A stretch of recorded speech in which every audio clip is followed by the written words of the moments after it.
Te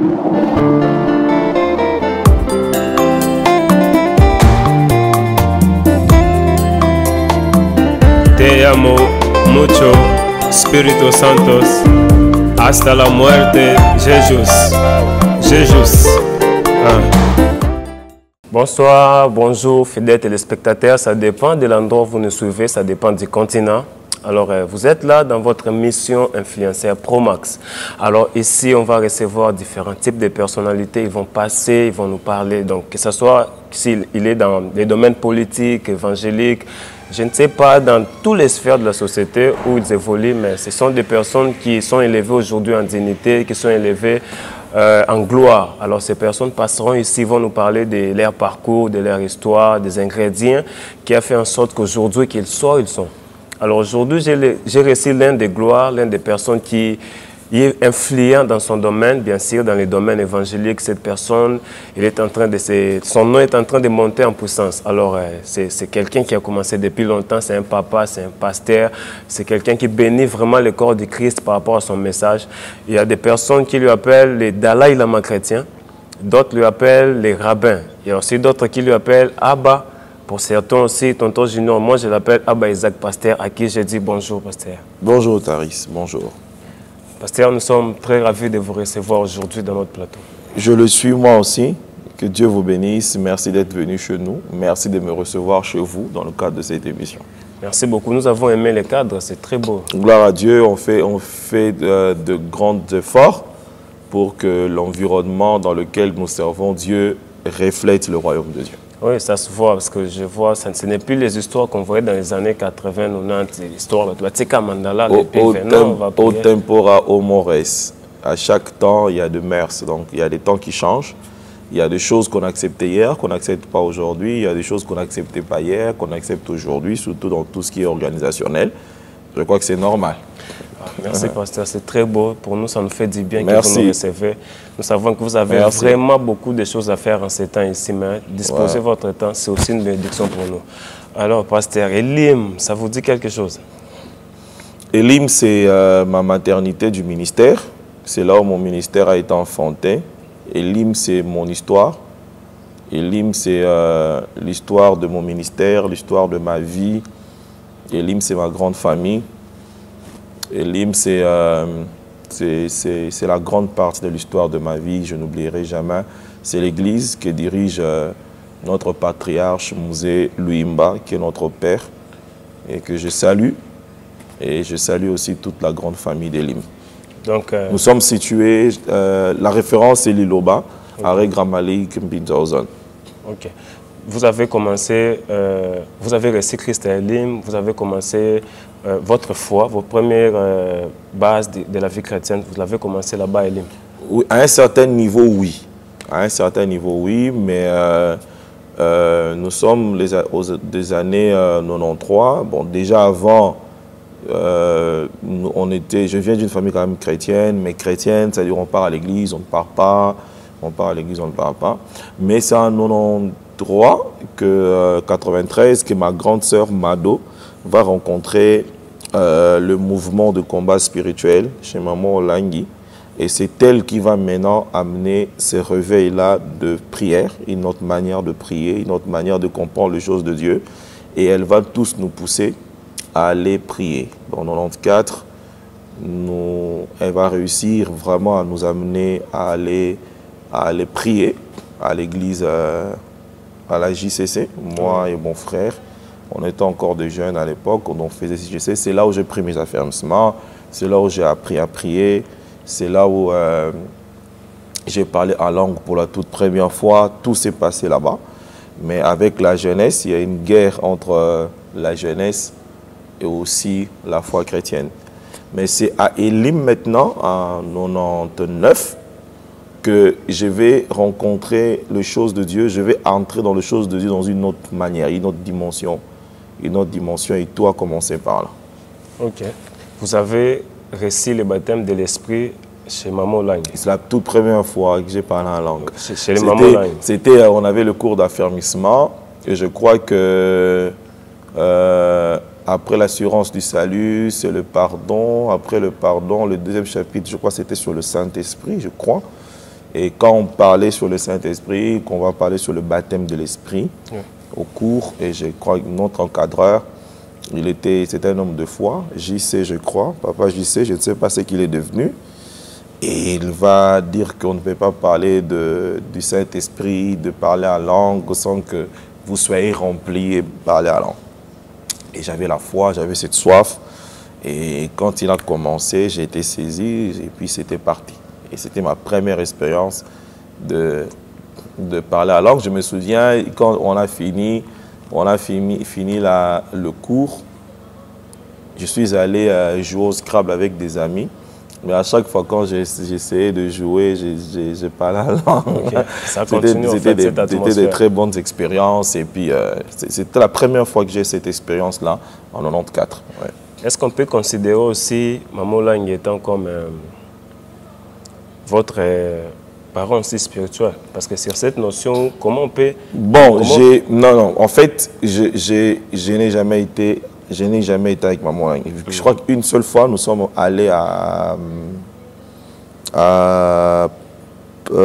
face de jardin zoologique, au jardin botanique, une seule fois. Mais la plupart des fois que je participais dans de grandes réunions de la JCC, on était avec d'autres encadreurs, ce n'était pas avec le parent, maman, mais c'était dans leur ministère, bien sûr, je glorifie Dieu pour ça. Mais j'ai dit toujours merci à Dieu pour ma grande sœur Mado, parce que c'est elle qui a amené ces mouvements. Elle est encore en vie. Oui, ces mouvements de réveil. Salut Maman Mado. Ces mouvements de réveil à la maison, c'est beaucoup plus elle. Et c'est comme ça que je ne parle pas de mon parcours sans faire quand même allusion à la JCC parce que je reconnais que j'ai eu beaucoup de bases. C'est ce qui a fait que quand je suis arrivé à Elim, déjà j'avais beaucoup de bases, beaucoup de notions. Ouais. Tu vois, c'est ce qui a fait que quand je suis arrivé à Elim, je ne suis pas passé par le cours d'affermissement comme les autres. Je ne suis pas passé par certaines formations comme les autres. Donc j'étais déjà venu avec des petites notions de la vie chrétienne. Gloire à Dieu. Je vais rencontrer mon encadreur, le pasteur Boboy, et c'est lui qui m'a encadré. Et avec notre pasteur, notre père à tous, le pasteur Luimba, et c'est là où tout a commencé. Une petite question, pasteur. Quand est-ce qu'on peut considérer une personne étant comme son père spirituel? Est-ce que c'est quand vous priez dans son église ou... Je ne sais pas, en fait, on veut comprendre sur ces points-là. Oui, le père spirituel ou le père dans la foi, excusez-moi, tout dépend de courants, comment ce qu'on appelle. C'est vrai qu'il y a des courants qui n'acceptent pas, qui disent qu'il n'y a pas de père spirituel. Père spirituel ou père dans la foi, c'est celui qui t'a amené dans la foi. Ok? C'est celui qui t'a amené dans la foi. Et qui te nourrit dans la foi. Ok? Mais ça peut aussi... Mais il y a aussi une autre dimension. Le père spirituel, c'est la personne qui est ta couverture spirituelle. Par exemple, c'est M. Félix qui t'a amené dans la foi, mais tu te retrouves en train d'être nourri dans l'église de M. André. Ok? M. André est ton père parce qu'il te nourrit et tu es dans sa maison. Donc, c'est-à-dire tu es dans l'église de quelqu'un. Il y a encore une autre dimension de père, c'est lui qui t'amène dans le ministère. Tu vois? C'est lui qui t'amène dans le ministère. Du coup, c'est vrai que le précédent reste dans l'histoire, mais l'actuel, c'est lui qui peut jouir de cette position au statut de père. Ok. Et là, dans ce sens-là, on ne dira pas que cet homme-là, il est en train de changer de père et tout. Non, non, on ne change pas de père. Le père, on ne change pas. Mais c'est vrai qu'il y a des concours de circonstances en termes de voyage. Il y a des concours de circonstances en termes de rupture de l'alliance. Il y a des concours de circonstances en termes de mort. Par exemple, c'est lui qui t'a amené dans tout ça est mort. Tu peux trouver notre père. Par exemple, tu n'es plus au Congo, tu es aux États-Unis, tu es en France, tu es à Lubumbashi, tu pries dans une autre église. Ça peut aussi arriver. Ça peut aussi arriver que celui qui t'a amené dans les choses de Dieu a perdu la foi. Tu ne peux pas commencer à dire que ces païens-là que vous voyez, c'est mon père spirituel. Donc ça peut arriver. Ça, ce sont des changements normaux qui peuvent arriver, de quitter un père vers un autre. Mais tu ne peux pas quitter un père pour un autre parce que l'autre est plus célèbre, il a l'argent, il prêche bien, il est connu. Non. Là, c'est parmi des choses que nous condamnons dans l'église de réveil. Mais ça peut arriver que tu voyages. Moi, j'ai des enfants qui ne sont plus à Elim, qui ne sont plus à Radel, des filles comme de Nisha Koussou, qui n'est plus à Kinshasa, elle est maintenant au Bas-Congo. Elle a une église, elle a un pasteur, et c'est son père. C'est son père. C'est vrai qu'elle peut avoir besoin de moi, mais c'est là où elle est maintenant, Nisha, Dodo, le pasteur et leur père. Et vous trouvez ça aussi normal, ça ne vous rend pas jaloux du fait qu'elle ça ne peut pas me rendre jaloux. Ma fille a un travail, a un bon travail, et la dîme, elle doit donner à la personne qui la nourrit. Ok. Ouais. Après, vous avez quitté chez Maman Olangi pour venir maintenant vers Elim. Ouais. Alors, en arrivant à Elim, vous avez passé votre jeunesse à Elim. Toute ma vie. Toute votre vie, vous l'avez passé à Elim. Toute ma vie, de 99 à 2013. Et vous avez même quitté la maison des parents pour venir rester dans la permanence de l'église? Oui, non, quitter la maison des parents, non, mais j'ai resté à l'église. Vous restez à l'église? Ouais. Restez à l'église, vous étiez permanent à l'église? Oui, bon, oui. Bon, en fait, j'ai passé mes nuits à l'église, tous les jours, sauf les samedis. Oui. Ouais, sauf les samedis. Dimanche, lundi, donc dimanche soir, je suis déjà à l'église.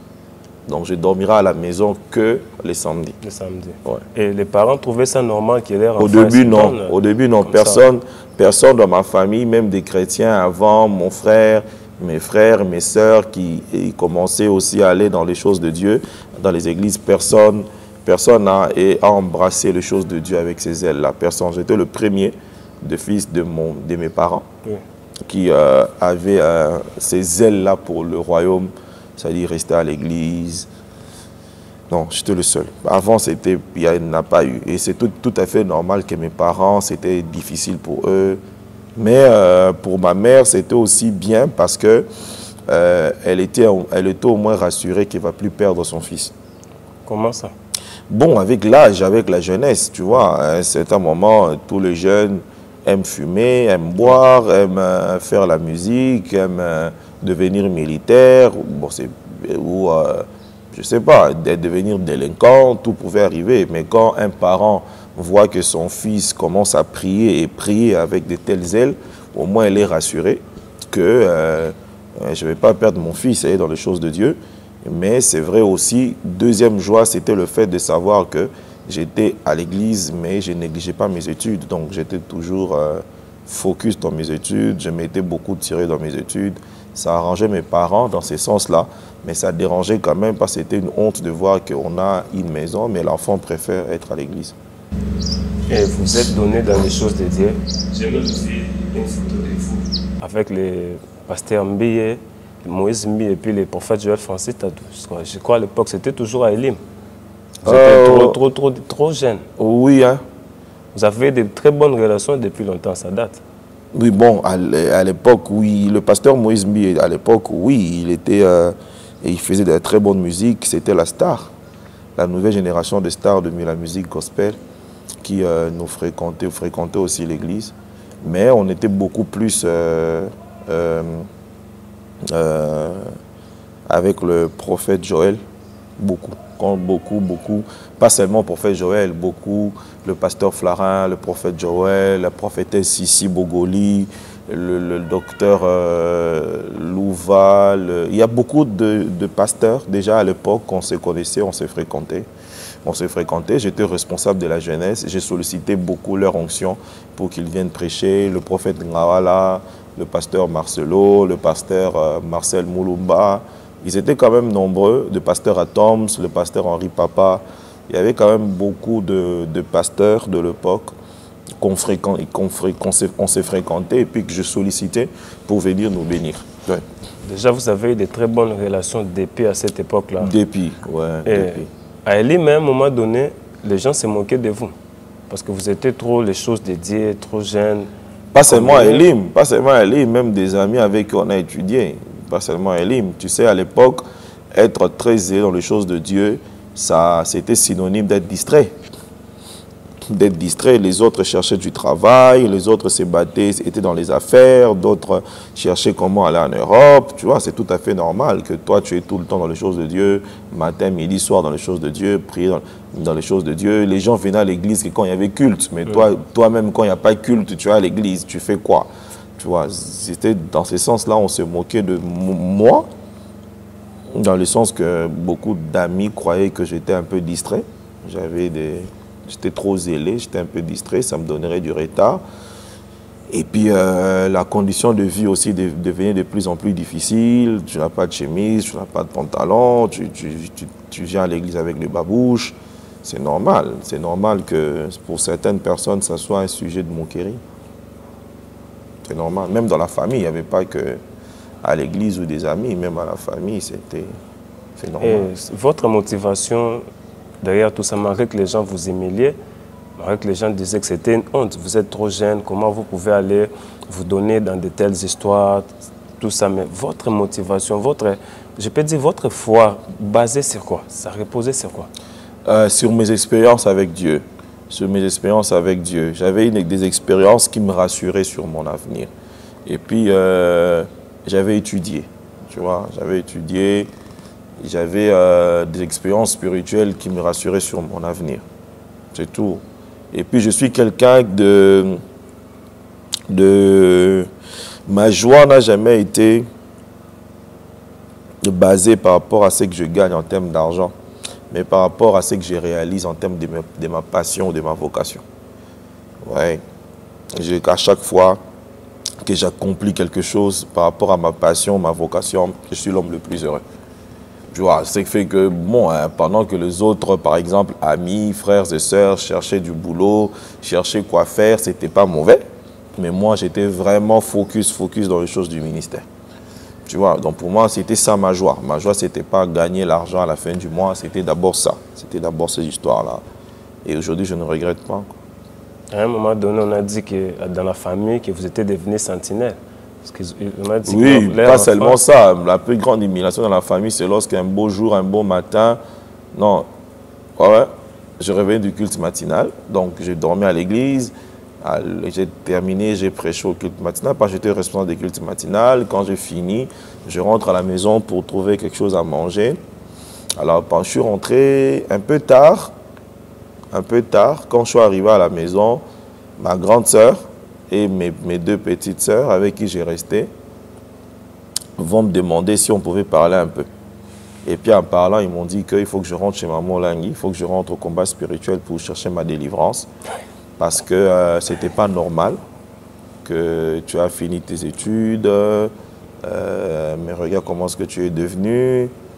C'est pas normal, tu pries Dieu, mais tu n'évolues pas. Regarde comment... Ils m'ont vraiment démontré que ma vie... Ça fait pas de sens, vous avez... Non, oui, tu as les choses de Dieu, tu aimes les choses de Dieu, mais regarde ta vie.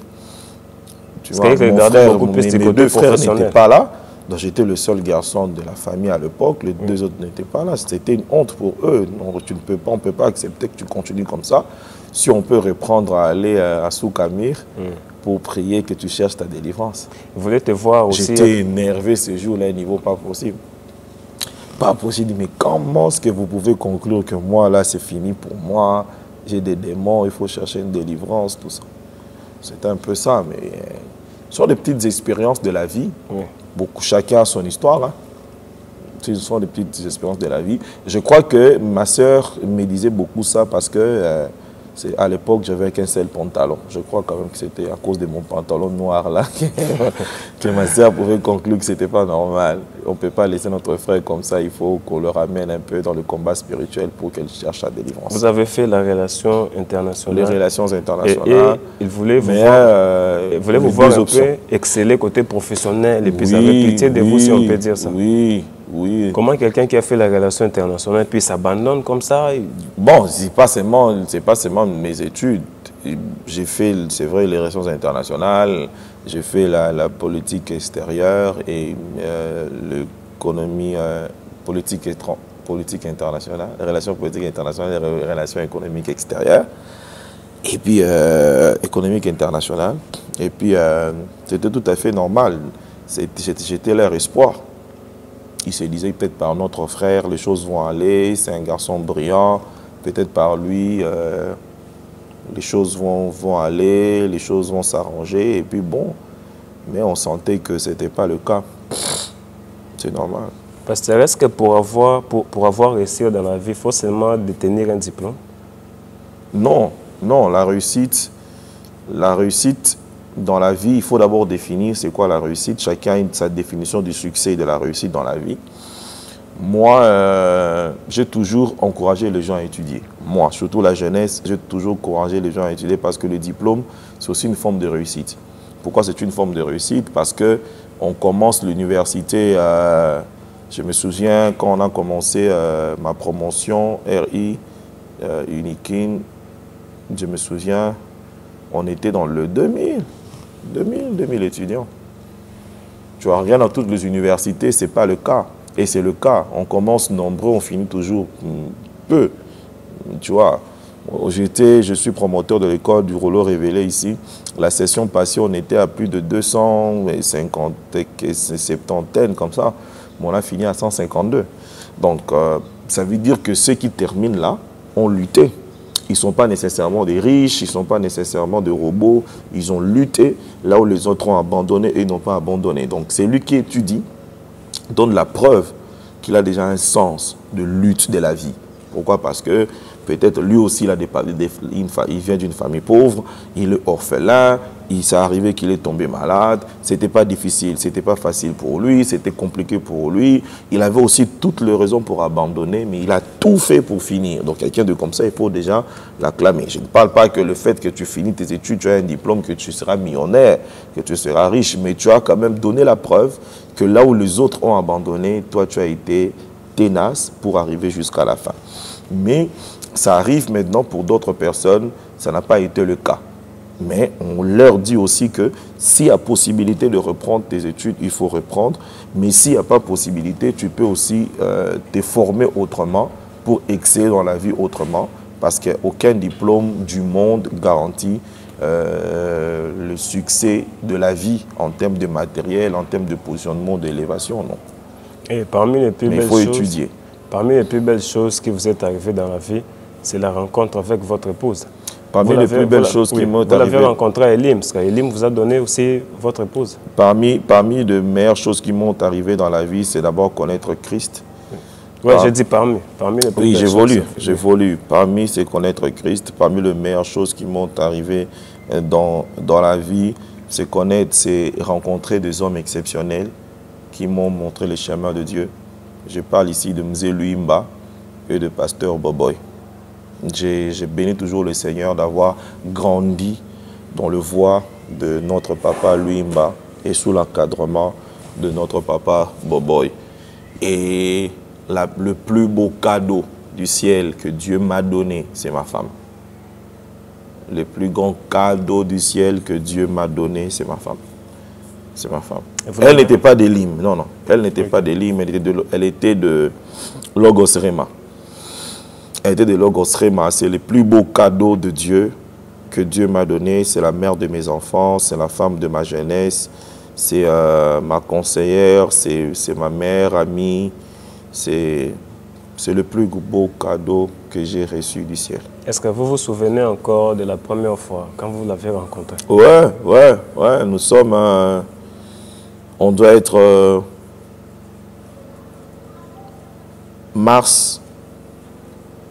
février 2006. Oh. Février 2006. La date, je ne l'ai plus, février 2006. Vous l'avez rencontré par hasard comme ça dans une activité? Non, je l'ai rencontré chez un ami. Elle est venue voir un ami. Elle m'a trouvé chez l'ami, l'apôtre Siloé, Moukoko. Elle est venue voir sa copine qui était la fiancée de mon ami et sa cousine qui était la fiancée de mon ami. Et quand elle est venue, elle m'a trouvé chez mon ami. Et c'est là où le contact a commencé. Et puis c'était fini. Et puis Dieu lui avait déjà parlé de moi. Mais elle l'a gardé. Et puis moi, une fois, j'ai prié pour mon mariage. Je l'ai vue en vision. Alors j'ai voulu quand même commencer à la côtoyer pour voir réellement si elle avait le profil, le type de femme que je voulais. Et puis c'est parti comme ça. Et jusqu'à aujourd'hui. Est-ce que cette relation n'est pas comme ce genre de relation d'aujourd'hui où les gens sont trop diamandis? Est-ce que vous l'avez... Non, et moi et elle, personne n'a parlé de Dieu. Tout le monde a parlé de Dieu après. Okay. Moi, le jour que je lui ai dit qu'un jour j'ai prié pour mon mariage, j'étais vu en vision. Et puis je me suis dit, oh mais attends, je ne maîtrise pas trop cette fille. Il faut que je la voie, je commence à la côtoyer pour la connaître. Et elle aussi m'a dit que moi aussi, le jour que je t'ai vu chez Siloé, Dieu m'avait parlé le même jour que je rencontrais aujourd'hui mon homme.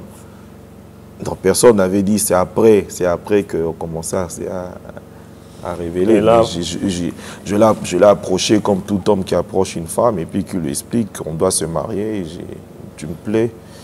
Et c'est tout. Et vous lui avez déclaré votre coup de foudre. Après un moment, elle vous dit non, je suis encore en train de t'aider. Oui. Elle devait finir cette année-là, en 2006, oui, sa licence. Oui. Elle devait finir sa licence la même année. Et puis elle va me dire que j'attende un peu, qu'elle termine un peu ses études et puis on va en parler. Alors, j'avais déjà aimé. Moi, déjà ça, j'avais aimé. J'avais aimé que j'avais affaire à une femme qui aime la science, qui aime les études, qui prend sérieux ses études. Tu vois, j'avais déjà aimé. Tu vois, j'avais déjà aimé. J'ai dit, waouh, une femme peut laisser d'abord une relation avec un homme parce qu'elle doit finir ses études. Moi, j'avais aimé. J'avais aimé encore la réponse quand elle m'a dit que mon père ne sera pas d'accord parce que je n'ai pas encore terminé mes études.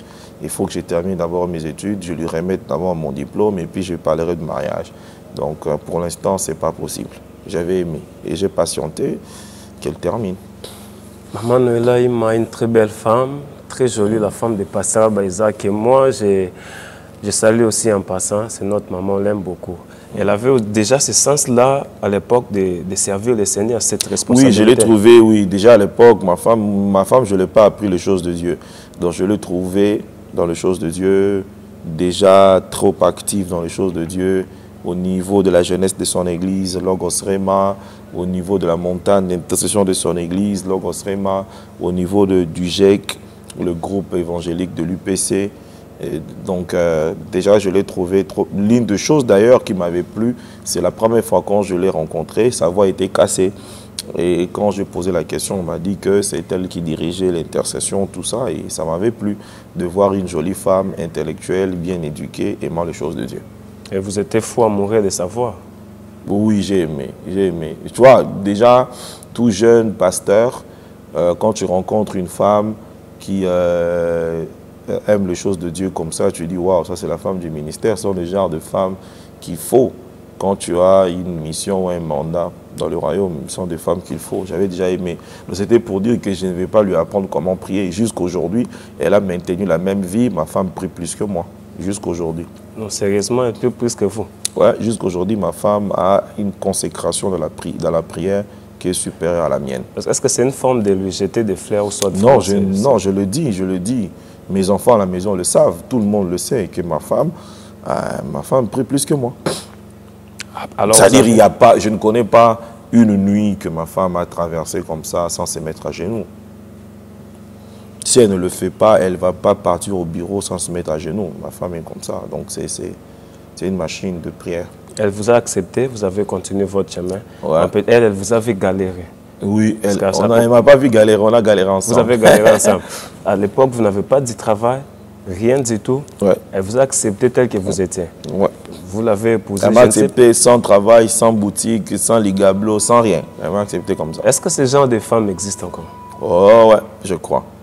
Et moi, je crois que je dois beaucoup à ma femme à cause de ça.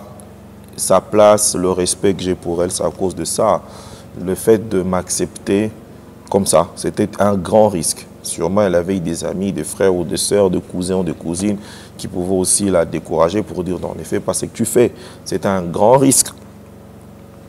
C'est à cause du fait de risquer en me choisissant, c'est quelque chose qui reste en moi, qui m'a marqué. Mais je crois que c'est parce qu'elle avait une très bonne lecture. Elle m'avait toujours dit ça à l'époque. Elle avait une très bonne lecture. La première lecture, c'était... elle sentait en moi un garçon courageux et qui a une vision de la vie. Tu vois, qui avait fini ses études, qui est courageux, qui a une vision de la vie, qui avait des ambitions de la vie. Premièrement. Deuxième chose, elle a vu en moi un jeune qui aimait les choses de Dieu, comme elle était dans les choses de Dieu, qui aimait les choses de Dieu et qui prêchait bien.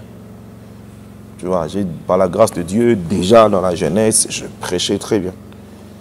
Pas très bien, je prêchais. J'étais un bon prédicateur. C'est dans les sens. Alors, maintenant, pour elle, déjà, elle se disait que non, mais le gars a les atouts pour réussir dans la vie, même s'il n'a rien. Aujourd'hui, quand je regarde son profil dans l'aspect du ministère, tu vois, il a l'autorité, il prêche bien, il comprend la Bible autrement. J'étais déjà de prédicateur qu'elle aimait.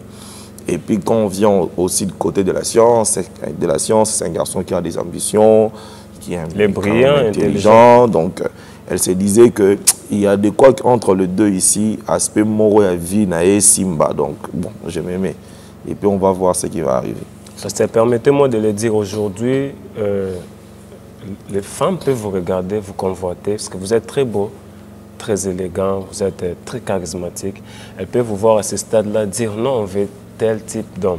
Mais, ok, vous avez aussi passé par des chemins avec votre femme dans les mariages. Vous l'avez épousée, mais est-ce que vous avez aussi le temps de galérer? Manquer de quoi manger, manquer vraiment rien du tout? Ouais, moi j'ai connu des moments, nous avons connu avec ma femme des moments terribles. Moi j'ai connu des moments où pour manger, on devait attendre Noé nous amener de l'argent. On devait attendre Noé nous amener de l'argent. Noé, c'est parmi les gens qui ont l'histoire de ma vie, l'histoire de mon mariage. C'est mon fils. D'ailleurs, pour moi, c'est mon fils aîné. Pour mes enfants, Noé, c'est leur grand frère. Parce qu'ils ont tous trouvé Noé dans ma maison. Noé a quitté chez moi quand il s'est marié. Noé a étudié chez moi. Je lui ai fait étudier. Il s'est marié chez moi. Toute sa vie, c'est moi.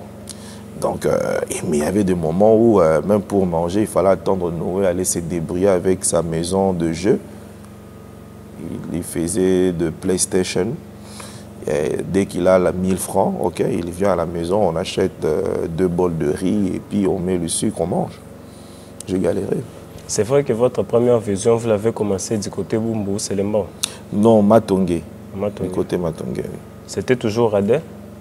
Non, ce n'était pas Radel, mais Radel était la grande convention. Là, nous sommes vers les années 2004-2005. Au niveau des Limes? Non, ce n'était pas au niveau des Limes. C'était la grande convention de quelle église? Radel, c'était la convention à l'église Centre familial chrétien. Nous sommes là les années 2004, 2005, 2006. Là, c'est votre vision, église Centre familial chrétien. Oui, j'étais pasteur là. Oui. Et après, ça n'a pas marché. Le Seigneur, pendant que je priais pour mon avenir, et le Seigneur me demande de rentrer à Elim. Et c'est comme ça que fin 2006, début 2007, je rentre à Elim. Je rentre à Elim fin 2006, début 2007, je rentre à Elim. Et quand je rentre, mon pasteur va me récupérer pour faire de moi, pour maintenant me donner le culte matinal et la jeunesse. Et c'est là encore que j'ai travaillé jusqu'en 2013. Et en 2013, je veux me marier et quitter l'église. Vous avez aussi commencé alors à prier chez vos parents, à la parcelle familiale? Oui, non, pas chez les parents, chez moi. Chez vous? Oui, chez moi. La vision en fait, c'est chez mon père, mais chez moi. Ce n'est pas que mon père reste là. C'est une parcelle familiale qu'on m'avait donnée. Oui. Une parcelle familiale que mon père m'a donnée et c'est là où j'ai mis ma maison et l'église. Vous priez sous les manguiers? Sous le manguier. L'histoire dit même qu'un jour vous priez sur les manguiers, la mangue est tombée sur la tête. Voilà, on priait sur le manguier et puis pendant l'adoration, quelques minutes avant que je ne monte pour commencer à prêcher, une mangue a quitté le ciel, a quitté l'arbre pour tomber sur la tête de ma femme. Tu vois, ma femme est claire, elle est devenue toute rouge. Je me suis mis à rire comme pas possible. Je vais demander au chantre de rentrer pour chanter un peu. Je me suis éclipsé pour essayer de me ressaisir et puis rentrer. C'est quand même une histoire. Elle était fâchée. Elle mérite beaucoup de choses, cette femme. Oui, non, pas seulement furieuse, elle avait très mal et ça a pris plus d'une semaine ou même plus. Elle avait vraiment mal. Et la vision a commencé? Oui, c'est comme ça qu'on a commencé. Et puis, vous louez des salles, vous partez de salle en salle? De salle, jusqu'à ce que nous sommes arrivés à Bricky numéro 1, là où il y a l'actuel Kin Marché. C'est là où maintenant l'église a commencé à prendre forme. Et quand on va quitter là-bas, c'est alors que nous sommes arrivés ici, à Matabisi, numéro 8, Kinsuka Brikin, référence Arrêt Saint-Damien, entrée école Kodal. Alors, pasteur, quel est le plus grand choc que vous avez reçu dans les ministères, dans votre parcours? le plus gros choc. Oui, parce que nous, on sait que l'église était à Brooklyn, l'adresse que vous avez donnée avant, c'était la référence. Ouais, et puis, je crois que tu m'as rappelé, j'allais peut-être oublier, je crois que c'est ça. À un moment donné, Notre déménagement, notre déménagement de Brooklyn numéro 1, c'est l'un de mes plus grands chocs de la vie et du ministère. Ouais.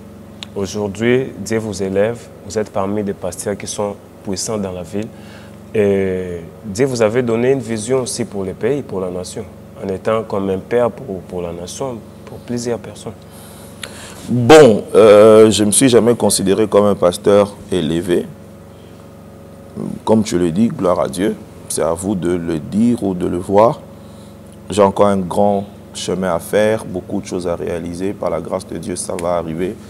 Mais j'ai deux grands messages dans mon ministère. C'est la restauration de la famille et la restauration de la nation. Ce qui fait que ce sont mes plus grands fardeaux. La famille et la nation sont mes plus grands fardeaux. Ce qui fait que je suis beaucoup plus, surtout quand je prêche sur le combat spirituel, je reste vraiment dans l'aspect de la famille. Et quand je prêche aussi sur la nation, je reste beaucoup plus, je me lève beaucoup plus contre les antivaleurs. Et aussi tout ce qui est spirituel qui touche à l'évolution de la nation. Ça, c'est une grâce, c'est un message que j'ai reçu du Seigneur. Moi, je me rappelle pour la première fois, je vous ai connu, c'était dans une audio. Vous êtes en train de citer les superlatifs de Dieu. Ah, le nom de Dieu, déclaration voilà. Sur le nom de Dieu. Oui, je me suis dit, mais qui 2012. Vous parlez aussi l'hébreu, parce que c'était le nom hébreu et tout. Non, j'aime toujours le dire, l'hébreu biblique ne se parle pas. L'hébreu biblique ne se parle pas. On ne ramasse pas le mot de l'hébreu biblique pour en faire des phrases. L'hébreu biblique, ça ne se parle pas. C'est une langue scientifique qui s'étudie dans les grandes universités théologiques, aussi de l'histoire ou de langues anciennes. Et puis, c'est une langue liturgique qu'on trouve dans les synagogues et tout ça. Donc, l'hébreu biblique ne se parle pas. C'est vrai que je suis un chercheur, j'ai une formation, je suis un chercheur et aujourd'hui un enseignant de l'hébreu biblique, mais pas classique, vraiment de l'exégèse judo-chrétienne. C'est le cours que je donne. Vous faites partie des personnes qui ont aussi une école biblique dans la ville. Oui. Et votre école biblique, c'est les rouleaux révélés. Parmi les meilleures écoles de la ville. Parmi les meilleures écoles de la ville. On a vu même... L'école du ministère. L'école du ministère. Ouais. Il y a 2 semaines passées, il y a eu une très grande manifestation au niveau des showbiz. Oui, la clôture de la session mars et juin. La salle était trop pleine. Il n'y avait plus de place. Et il y avait de nombreuses personnes. Aujourd'hui, l'école du rouleau révélé, ça fait 10 ans déjà. 10 ans, depuis 2012, nous sommes à la 11e année. 11e année. Alors, c'est quoi la vision en fait du rouleau révélé? Rouleau révélé, je reçois une vision en 2008. Bon. Tout commence d'abord par une passion.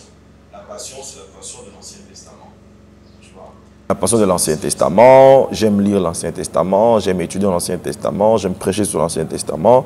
Et du coup, la première partie de la Bible qu'on appelle l'Ancien Testament a été écrite en hébreu et en araméen. Quelques livres qui sont tous des langues sémitiques, dans des langues d'une même famille. Tout a commencé par une passion. Après, ça ne sera plus la passion, ça va devenir une vision. Je reçois dans une vision où l'ange de l'Éternel me remet un livre. On a écrit le livre, il dit mange ces livres, étudie ces livres. Quand tu vas finir, entre dans cette parcelle-là et va enseigner tous ceux qui sont là-bas sur des choses que tu vas comprendre. Ça va devenir une vision. Après, ça va devenir une préparation. Je me suis commencé maintenant à me préparer et je suis allé m'inscrire pour commencer maintenant à apprendre. Et quand j'ai fini d'apprendre, après, ça va devenir maintenant un mandat où je sentis maintenant en 2012 que je pouvais transmettre la petite connaissance que j'avais, je pouvais la transmettre aux autres personnes. Et c'est comme ça que l'école du rouleau révélé a commencé. C'est comme ça, nous disons toujours, école du rouleau révélé, 10 ans de passion, 10 ans de vision, 10 ans de parcours, 10 ans de mandat. Oui, on a vu qu'au showbiz, c'était trop plein. Alors, il y a eu plus de 152 étudiants qui ont été diplômés, à qui on a remis le diplôme de formation. C'est très fort ça. Des formations. C'est très fort. Alors, tous ces étudiants, en fait, vous les apprenez seulement la connaissance et les brèves. Non. En fait, c'est trop technique. Nous apprenons à nos participants, nos étudiants, ce qu'on appelle l'exégèse judo-chrétienne. Comment interpréter la Bible pour éviter les erreurs d'interprétation. D'ailleurs, l'objectif du cours, c'est connaître le sens originel de mots et des expressions hébraïques, afin d'éviter des erreurs d'interprétation. Premier objectif. Deuxième objectif, établir un parallélisme entre la tradition juive de l'Ancien Testament et la doctrine chrétienne. Donc, c'est un peu ça. Et il y a maintenant d'autres cours aussi, qui n'ont rien à voir avec tout ce qui est hébreu, tout ce qui est Israël, non. Il y en a aussi. Il y a plusieurs d'ailleurs, pour essayer de mettre l'équilibre. Nous avons les cours sur l'ecclésiologie, nous avons le cours sur l'ecclésiologie, la nature spirituelle de l'Église, on a le cours sur la déontologie, éthique, déontologie et discipline ministérielle, nous avons le cours sur l'introduction à l'Ancien Testament, nous avons le cours sur le leadership et assistanat dans le ministère, nous avons le cours sur l'art d'intercéder, on a beaucoup d'autres cours qui viennent maintenant pour essayer de mettre quand même l'équilibre, que l'homme de Dieu ne soit pas seulement un bon prédicateur, mais aussi un homme discipliné, un homme aussi organisationnel. C'est comme ça que nous disons aussi notre devise, c'est connaissance, discipline et impact. Donc, non seulement on doit connaître, on doit se discipliner et puis on doit créer de l'impact. Il y a une nouvelle session qui a déjà commencé. C'est une session spéciale de 4 semaines, de 5 semaines. On ne va pas traîner. Pour finir avec vous, pasteur, moi j'avoue que vous êtes quelqu'un de très intelligent. Mais est-ce que vous ne pensez pas que si aujourd'hui le gouvernement vient pour vous proposer de travailler avec vous, la présidence ou un ministre, vous ne le ferez pas par rapport à ce que vous avez appris? Être ministre? Travailler au fait avec comme un conseiller d'un cabinet ou d'un ministère? C'est compliqué. Je ne sais pas, c'est compliqué. Est-ce que vous n'avez pas du temps ou soit Oui, je crois que le temps, mon travail ne me donne pas le temps pour un autre travail. Mais vous pouvez être consultant quand même. Oui, consultant, oui. Ça peut passer. Consultant, oui. Travailler dans une commission ad hoc, oui. Hein, une commission, il y a une mission. Juste après la mission, c'est fini. Oui, je peux le faire pour la nation. Pour la nation, je suis prêt à tout. À tout, mais avoir un engagement particulier où je reste agent de l'État ou agent et membre d'un cabinet du ministre, non, là c'est compliqué, je n'ai pas le temps. Merci beaucoup, pasteur. C'était un honneur pour nous de vous recevoir aujourd'hui dans notre plateau. Vous nous avez honoré. On a parlé, mais on n'a pas tout dit parce que le pasteur a une très grande histoire. On aura un autre numéro. Je crois qu'il y aura partie 2, on va recevoir les pasteurs. Où on parlera beaucoup plus de Radel. On parlera beaucoup plus de Radel, la vision même du rouleau révélé qui est une très grande école. Je crois que bientôt ça sera aussi le Bumbashi, quelque chose comme ça. Mais on va donner les pasteurs du temps prochainement pour qu'ils puissent tout nous dire. Alors merci beaucoup d'être connectés, vous qui nous avez suivis de partout. Nous vous disons un grand merci. Restez connectés. Allez sur la chaîne YouTube Fifi TV, allez connectez-vous massivement parce que c'est ici que les choses vont se passer. C'est votre émission Influenceur Pro Max. Je suis votre frère Saint-Caris. Je salue là-bas Papa Noengame, je salue mon frère David Rocha, je salue Maman Noëlla Ima, je salue les prophètes Joël Maband ainsi que vous tous qui nous suivez de partout, et notre Milandou, tous ceux qui nous ont suivis. Je salue mon fils Benjamin et mon fils Josué. Je le salue aussi. Que le Seigneur vous fasse du bien. Restez dans la paix du Seigneur. À la prochaine. Bye bye.